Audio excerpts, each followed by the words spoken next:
Hello guys, welcome to Orchids 365. My name is Roxy.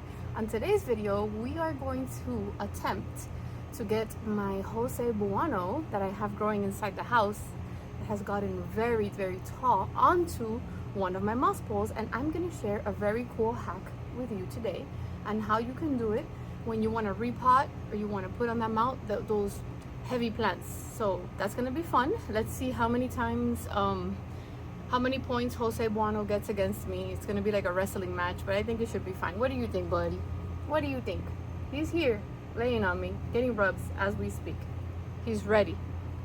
Are you gonna be good to me today, Julio? There's the tripod. Let's do this. I wanna show you what I'm working with here. So I brought it outside. I can show you a small clip at the end of the video that I took inside of the house.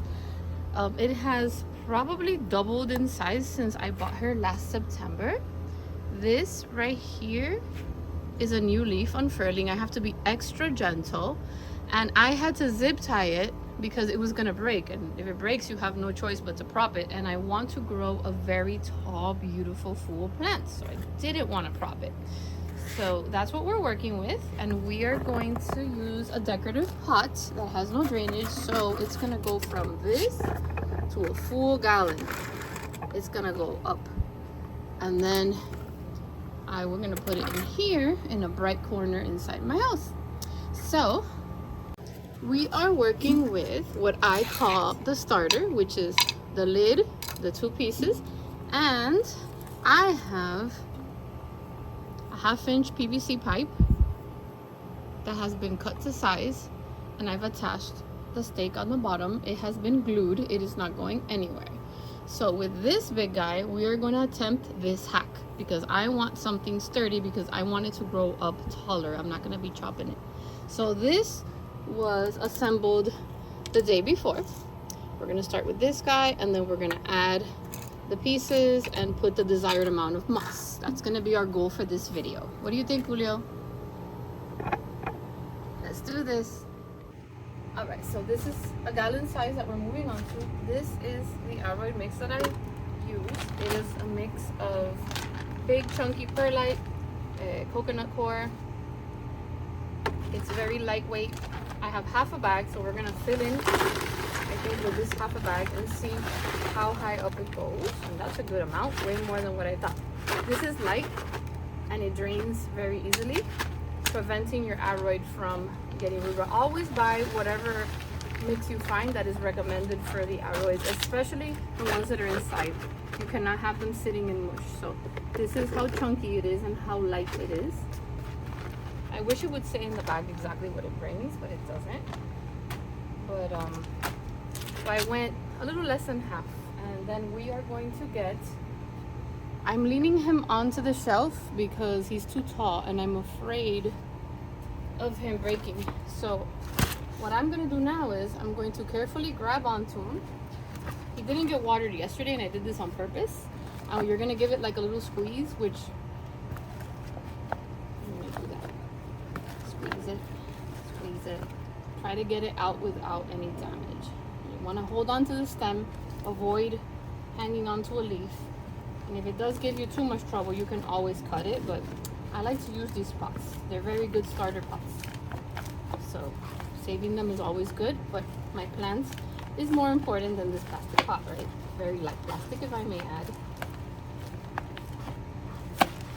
This is the part where I have to wrestle a little bit, and you have to be patient. And it scares me because, see, I have all these beautiful leaves just dangling, and I don't want to damage them because they're just perfect. Oh, I think we're getting some movement.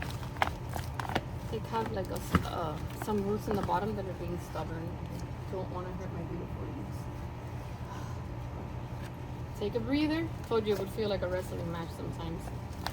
And shimmy it a little bit more. And oh, we are out. Look how beautiful this is. Look at that root system. Like I said, next month it'll be a year that I bought this beautiful baby. Now I'm just trying for size. And then I'm gonna go ahead and take off a little bit of the media. Okay, so to remove the media, I put on gloves. I didn't want to use the stake or anything because that's not proper. So what I'm gonna do is, since I'm already repotting her, I'm gonna get in there and just softly, because I have to hold the stem.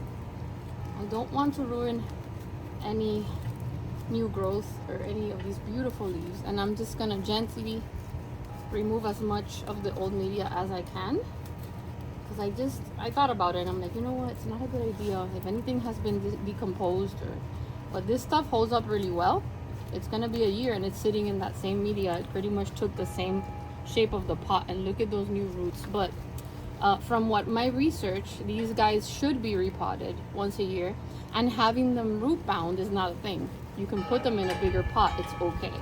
Because, you know, I'm used to some certain orchids that they have to stay root bound, and then as they get bigger, you put them in a bigger container. But these guys are good. I had to put on my glove because if something were to just come out of that media, I would not do well.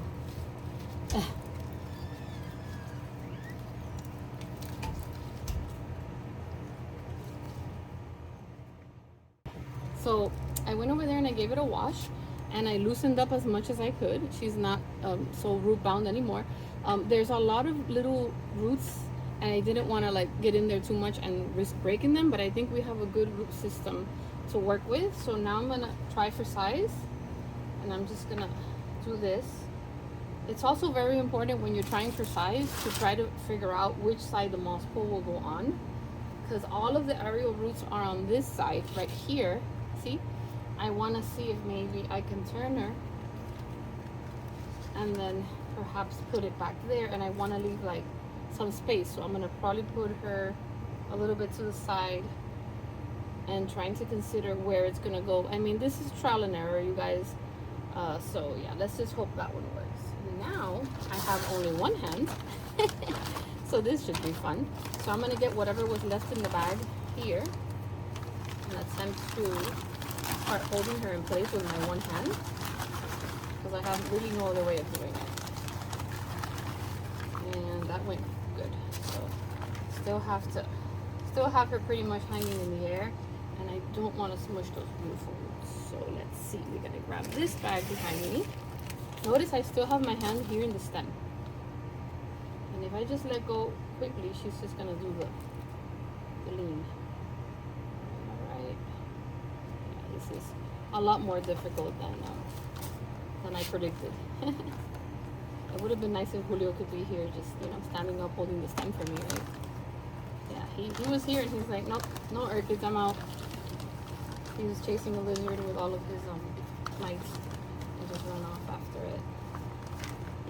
So I'm hoping that once I put enough of this media, it'll stand alone for at least a few more seconds, so that way I can figure out how to put the pole in there.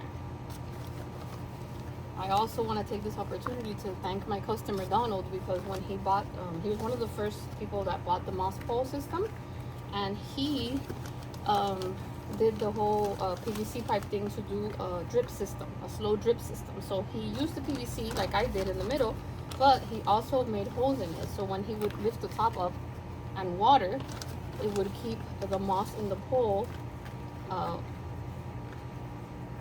wet for longer. So that was pretty cool. So I'm kind of like using his hack just to do something a little bit different. So I love that the half inch PVC pipe fits perfectly in there. We used PVC glue, but I don't know how that's gonna go. That's a first time thing, so we're gonna try that out. So pretty much any glue that you think the plastic will stick to the PVC will do. So I think this is enough. I mean, I did put a little more than I had predicted, but I want her to stay so that I can see. She's still gonna lean, but at least it's not gonna fall out. So what I want to do now is, oh, this is so sticky, I want to get, so when you can run the piece down the middle and then do that, and then I'll show you the bottom, and then you just hold it, and then if you feel you touch the bottom of the pot, even better, because for somebody with a stem this heavy, I'm probably gonna go in and glue these, but I'm just showing you the concept, the hack. which I think will work beautifully. Because once I start filling this with moss, and then bringing the pieces all the way to the top, and it probably wouldn't even be bad to drill some holes in it like Donald did. But so I have 3 pieces. Notice I still need 1 more. This guy's big, so eventually he'll lean back and do this. Now I don't have to worry about him falling over and breaking. So what I'm gonna do now is I'm gonna fill it with moss. I'm gonna take them off and start from the bottom that's not glued, which is another reason why gluing the whole thing so fast. I'm just gonna start filling and stacking and filling and stacking, and it's up to you if you want to glue it or not. The moss will pretty much hold everything tight, and then I'm gonna show you once it's filled with moss how it looks. So this is what we're working with right now. See? And it's always, let me turn the camera, let me see. So this is what we're working with right now. Notice all the aerial roots are growing that way, which is why the pole will be, so when it does that lean, so I showed you what went in there. So I'm gonna start filling with moss, stack, fill with moss, stack, and I don't want to bore you with that. Once it's filled with moss, I'll show you again. And then if later you want to bring it closer, you can always zip tie it, but I'm gonna wait to see the final product and then I'll decide if I'm gonna zip tie. All right, so I have prepared some moss. I find it a lot easier to work with when it's a little bit wet, so I'm gonna just drop it in there, and eventually the pole will steady itself too.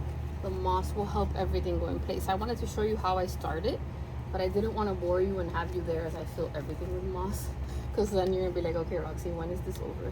I'm not picky about the moss that I use for moss poles. That just depends on you. I do control the moisture, because this one's inside, so it all depends on your grow area or what part you have it outside and whatever. I don't have a problem with it drying out, so I'm a lot less picky when it comes to the moss I use for the pole as opposed to the moss I use to pot up any plant or orchid. Alrighty, so we're done with that one. Stack and keep on, and this is the part where if you want to glue, you can glue. Eventually you won't need to, especially this one doesn't worry me because it's going inside, so I don't have to worry about anything knocking it over or Julio chasing the lizard, stuff like that. So now I keep on filling, and I think you got the idea, so I'm gonna stop it right there and then show you once it's all full of moss. All right, so I filled 1, 2, 3 pieces with moss, and I need 1 more piece. So this is what it's looking like already. So what I want to do now is I want to find a way to tie it up to here, but that's probably going to be when I go inside. Now I'm going to add the other piece in the moss and show you what it's going to look like once I put it in the beautiful decorative pot by one of my windows, because it needs light. So yeah, so far so good, guys. This was quite the task. Never think that a repot is gonna be fast. I am sweating. The humidity is out of control. I started really early. It was a lot scarier than I thought. I am by no means an expert. I am learning as I grow. I always tell you guys, this is my hobby.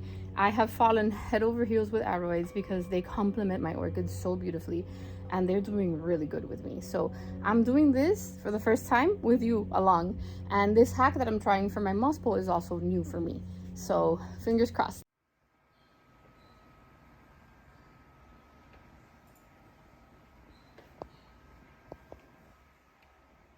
All right, you guys, so I brought it inside, and this is the final product. It is gorgeous. It's gonna take up that whole corner. I do have it by a window, so I'm gonna see if it likes the transition. It just moved from one corner of the living room to the next. I went ahead and added 1 more pole, 1 more section, and now I'm gonna fill it to the top with moss, and I'm gonna put the lid on it, and then I'm already gonna work on another one, because that way, and so that's it. So I have it inside that removable pot if I need to take it out. And if I water it, it's fine because the decorative pot doesn't have a drainage hole. And I water it with rainwater about once a week. She always tells me, but this one's a thirsty one.